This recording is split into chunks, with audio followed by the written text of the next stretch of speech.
మరోవైపు ఓటుకు నోటు కేసులో ఈసీ కూడా యాక్షన్ కు రెడీ అయింది. కోర్టు తీర్పు తర్వాత చర్యలకు సిద్ధమవుతోంది. ఆడియో టేపుల కోసం కోర్టులో పిటిషన్ వేశామన్నారు రాష్ట్ర ఎన్నికల ప్రధానాధికారి భన్వర్లాల్. రాజకీయ నేతల అవినీతిపై ఏసీబీ కేసులు పెట్టొచ్చని క్లారిటీ ఇచ్చారు.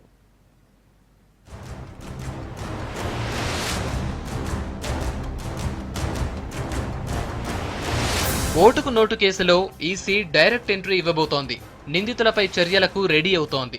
ఈ ఎపిసోడ్కు సంబంధించిన ఆడియో వీడియో టేపుల్ని కోర్టు నుంచి సేకరించే ప్రయత్నం చేస్తోంది. కేసులో కోర్టు జడ్జిమెంట్ తర్వాత ఈసీ చర్యలు తీసుకుంటుందంటున్నారు రాష్ట్ర ఎన్నికల ప్రధానాధికారి భన్వర్లాల్.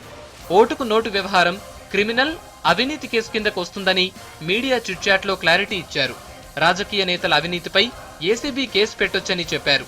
పోలీసులతో పాటు ఏ దర్యాప్తు సంస్థ అయినా విచారణ జరపొచ్చని స్పష్టం చేశారు.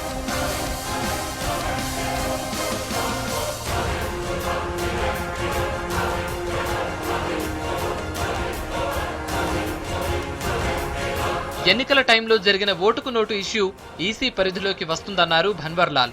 కోర్టు తీర్పు తర్వాత తాము చర్యలు తీసుకుంటామన్నారు. దీనికి సంబంధించిన అన్ని టేపులు ఇవ్వాలంటూ ఏసీబీని కోరామని చెప్పారు. అయితే అప్పటికే ఏసీబీ అధికారులు టేపుల్ని కోర్టుకు సబ్మిట్ చేయడంతో మెమో దాఖలు చేశామన్నారు. కోర్టులో రిమైండ్ పిటిషన్ కూడా వేశామన్నారు. టేపులు అందగానే వాటిని కేంద్ర ఎన్నికల సంఘానికి పంపిస్తామన్నారు. జడ్జిమెంట్ తర్వాత కేసులో ఏవన్ రేవంత్ రెడ్డిపై ఎలాంటి చర్యలు తీసుకోవాలన్న దానిపై ఈసీ నిర్ణయం తీసుకుంటుందన్నారు భన్వర్లాల్.